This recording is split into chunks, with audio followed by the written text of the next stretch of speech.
Hi friends, எல்லோருக்கும் வணக்கம். Welcome to Sundara kitchen family. Lunch combo தான் பார்க்க போகிறோம். வந்திருக்கானது சாம்பார், முள்ளங்கி, முருங்கைக்காயெல்லாம் போட்டு வச்சது, கேரட் போட்டு. அதுக்கப்புறம் பார்த்திங்கன்னா சைடுக்கு வந்து பார்த்திங்கன்னா கருணக்கிழங்கு வறுத்து நல்லா ஃப்ரை பண்ணி, அப்புறம் நைட்டே வந்து முருங்கைக்கீரையை வந்து கிண்டிட்டு அதை வந்து நெய்யிலே போட்டு வறுத்து எடுத்துகிட்டு மாவு போட்டு பிசைஞ்சு வச்சுட்டேன். உப்பு, நாட்டு சக்கரை, பனக்கருப்பட்டி இருக்குல்ல, அதையும் சேர்த்து போட்டு நல்லா பிசைஞ்சு வச்சுட்டு அன்றைக்கி காலையில் வந்து கையிலே உள்ளங்கையிலே போட்டு தட்டி தட்டி சின்னதாகவே எடுத்து தட்டி டிஃபன் பாக்ஸ் அளவில் சின்னதாகவே போட்டு அவனுக்கு ஒரு 3 ஆடையை தட்டி காலையிலே கொடுத்து விட்டுட்டேன் காலேஜுக்கு. அதுக்கப்புறம் மீதி உள்ளதை ஈவினிங் ஸ்நாக்ஸ்க்காக என் பொண்ணுக்கு கொஞ்சம் செஞ்சு கொடுத்துட்டேன். கருணக்கிழங்கு பார்த்திங்கன்னா இதை போல் கிப்ஸே நல்லா சூப்பராக இருக்கும். எண்ணெயிலே அதுக்கு போல் வேக வச்சு எடுத்துகிட்டு அதுக்கப்புறம் கடுகு உளுத்து பருப்பு போட்டு மிளகாத்தூள் உப்பு போட்டு தாளிச்சிட்டோம்னா கருவேப்பிலை போட்டு தாளிச்சோம்னா சூப்பராக இருக்கும். இதை போல் கிரன்ச்சியாக கொஞ்சமாக பூண்டு தட்டி போடணும். அது கூட பார்த்திங்கன்னா தெரியும், அதை நம்ம சின்னதாக செஞ்சு இதை போல் டிஃபன் செஞ்சு கொடுக்கணும். நல்லாவே டேஸ்ட்டாக சூப்பராக இருக்கும். நல்லா நெய்யில் ஃபஸ்ட்டு வறுத்து எடுத்துகிட்டு அதுக்கப்புறம் மாவு போட்டு பிசைஞ்சிக்கணும். உப்பு, ஏலக்காய்லாம் ஆல்ரெடி மாவுலேயே வந்து ஏலக்காய்லாம் போட்டு அரைச்சி வச்சுக்கிறேன் கெவுரு மாவை. ஸோ அதிலே இருக்கனால நம்மளுக்கு ப்ராப்ளம் கிடையாது. இல்லைனா நீங்கள் தட்டி கூட போட்டுட்டு உப்பு கொஞ்சம் போட்டு பனக்கருப்பட்டி இல்லை வெல்லம் போட்டு நல்லா இதுமாதிரி மாவு பிசைஞ்சு வச்சுக்கோங்க. சாம்பார் கலரி கொடுத்துட்டு கருணக்கிழங்கு ஃப்ரை தான் பண்ணி கொடுத்துட்டு அவனுக்கு வந்து இது அடை சொன்னேன் பார்த்திங்களா, அவனுக்கு ஒரு 3 அடை தட்டி கொடுத்துட்டேன். மிச்சம் உள்ள மாவை வந்து ஈவினிங் வந்து அவளுக்கு ஒரு 3 அடை தட்டி கொடுத்துட்டு மீதமும் இருந்துச்சு மறுநாளுக்கு செஞ்சு கொடுத்துக்கலான்னு சொல்லிட்டு, ஸோ அதை வந்து மறுநாள் செஞ்சு கொடுத்துட்டேன். அவனுக்கு லஞ்ச் பேக் பண்ணி கொடுத்து விட்டாச்சு.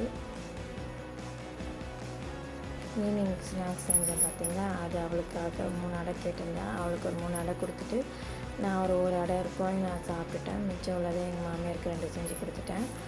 இது வந்து மறுநாளுக்கு வந்து டியூஸ்டே வந்து பிரிஞ்சு தான் பண்ணேன். பிளெயின் பிரிஞ்சு சொல்லலாம். இதை நான் நிறைய வீடியோவில் போட்டிருக்கேன். நம்ம நார்மல் ரைஸ் போடுவோம்ல, அந்த ரைஸில் தான் செஞ்சேன். பாஸ்மதி ரைஸில் செய்யலை. மீன் மேக்கர், அப்புறம் முளைக்கட்டிய பச்சை பயிர், அது முளைக்கட்டிய இது இருந்துச்சு, அந்த அதிலே செஞ்சு பிரிஞ்சு பண்ணிட்டேன். அதுக்கப்புறம் வாழைப்பழம் தயிர் பறிச்சுட்டு வச்சு அவனுக்கு லஞ்ச் பேக் பண்ணி அனுப்பிச்சாச்சு. மதியம் வந்து எங்களுக்கு சேம் அதே தான், தயிர் பறிச்சு லைட்டாக வச்சுட்டு அப்புறம் கொஞ்சமாக சிப்ஸு கொஞ்சம் வச்சுக்கிட்டு நாங்கள் சாப்பிட்டுட்டோம். ஒரே 2 அழகு தான் போட்டேன். சின்ன குக்கரில் கரெக்டாக இருந்துச்சு. மீன் மேக்கர், உருளைக்கிழங்கு, அதுக்கப்புறம் கொஞ்சமாக ஒரு சின்ன ஒரே ஒரு கேரட்டு, முளைக்கட்டின பட்டாணி, பச்சை பட்டாணி இருந்துச்சு, அதையும் முளைக்கட்டி இருந்துச்சு, அதையுமே போட்டு ஆட் பண்ணி புதினாவே போட மறந்துட்டேன். ஃபைனலாக தான் நான் போட்டு கலரி வச்சுட்டேன். மறந்துட்டேன் போடும்போது அவசரமாக கதை செய்யும்போது. அதுக்கப்புறம் லஞ்சை வந்து நாங்கள் சேம் எங்களுக்கு அதே தான் சொன்னால அதே போட்டு தட்டில் போட்டு சாப்பிட்டு முடிச்சாச்சு. Night over. நைட்டுக்கு வந்து சட்னி அரைச்சி முடிச்சாச்சு. இது மறுநாள் காலை வெட்னஸ்டே நான் வந்து கஞ்சி காய்ச்சி சத்துமாவு கஞ்சி அரைச்சி வச்சுருக்கேன், ப்ரிப்ரேஷன் பண்ணி வச்சுருக்கேன். நான் சொல்கிற ஒரு வீடியோவில் அன்றைக்கி வந்து மீன் மார்க்கெட் போயிட்டு மீன் எடுத்துகிட்டு சின்ன மீன் தான் எடுத்தேன். நெத்திலி மீனும் மத்தி மீனும் எடுத்து குழம்பு போட்டு வச்சுட்டு மறுநாளைக்கு சிக்கன் வாங்கிட்டு சிக்கனும் குழம்பும் பண்ணிட்டேன். 2 நாள் சேர்த்தா போல் செஞ்சிடலாம். அன்றைக்கி வந்து அவனுக்கு காலையில் தயிர் சாதம் கொடுத்து விட்டுட்டேன். மன்னிச்சிட்டேன் வந்து லஞ்சுக்கு. அதனால லேட்டாக இருந்துச்சுனால சரிம்மா ஃப்ரீயாக தானே இருக்கும்னு சொல்லிவிட்டு மீன் மார்க்கெட் போயிட்டு அதை பண்ணிட்டேன். மீனும் கறியும் குழம்பு வச்சுட்டு ரசம் வச்சுட்டேன், நெல்லிக்காய் ரசம். இது வந்து பார்த்திங்கன்னா மறுநாளைக்கு வந்து முட்டை பொடி மாசு தேர்ஸ்டே அன்றைக்கி முட்டை பொடி மாஸ் பண்ணி அவனுக்கு மீன் குழம்பு வச்சு கட்டி கொடுத்தாச்சு. அதுக்கப்புறம் பார்த்திங்கன்னா ரெய்டு பார்த்திங்கன்னா வந்து கருவேப்பிலை பொடியை நான் ப்ரிப்ரேஷன் பண்ணி வச்சுருக்கேன் சொன்னேன் பார்த்திங்களா, அதை தான் இதை வந்து கலரி எண்ணெயை பொடி தாளித்து வச்சுட்டு கொஞ்சமாக சாதம் வந்து கருவேப்பிலை சாதமும் கொஞ்சம் வந்து இதுவும் புளியோதரை பொடி வந்து ப்ரிப்ரேஷன் பண்ணி வச்சுருக்கேன், ரெடி பண்ணி வச்சுருக்கேன், உங்களுக்கு வீடியோவில் போடுறேன்.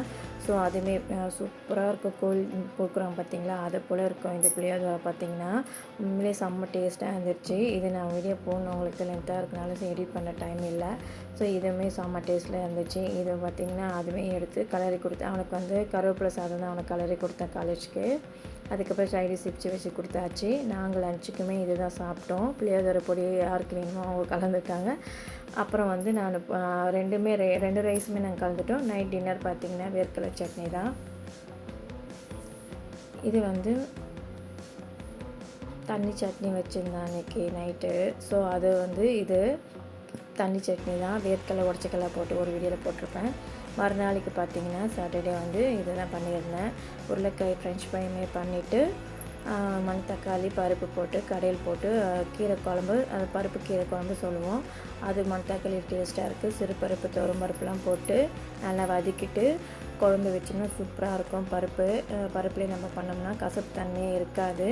அப்புறம் உருளைக்கிழங்கு பார்த்திங்கன்னா என் பொண்ணு லீவு தானே, ஸோ அவள் தான் இதுமாரி ஃப்ரெஞ்ச் ஃப்ரைனா ரொம்ப பிடிக்கும் அவளுக்கு. இந்த மாதிரி பண்ணதுக்கு அவள் தான் கட் பண்ணி கொடுத்தா. நான் நிறைய இருக்கான்னு சொல்லிட்டு எப்பவுமே பிடிச்சா தான் கட் பண்ணுறோம். ஸோ வீட்டில் சும்மா தானே இது பண்ணால். சண்டே பார்த்திங்கன்னா நான்வெஜ் எடுக்கல. ஸோ முட்டை குழம்பு காலையில் வந்து இட்லி கார சட்னி வச்சுட்டு மதியம் வந்து முட்டை தொக்கு மாதிரி பண்ணி அதை தக்காளி தொக்கு பண்ணி முட்டை குழம்பு மாதிரி பண்ணியாச்சு. நைட் டின்னர் பார்த்திங்கன்னா தோசை சட்னி தான். மதியம் தயிர் வச்சாச்சு மதியம் சேர்த்து. லைக் பண்ணுங்கள்.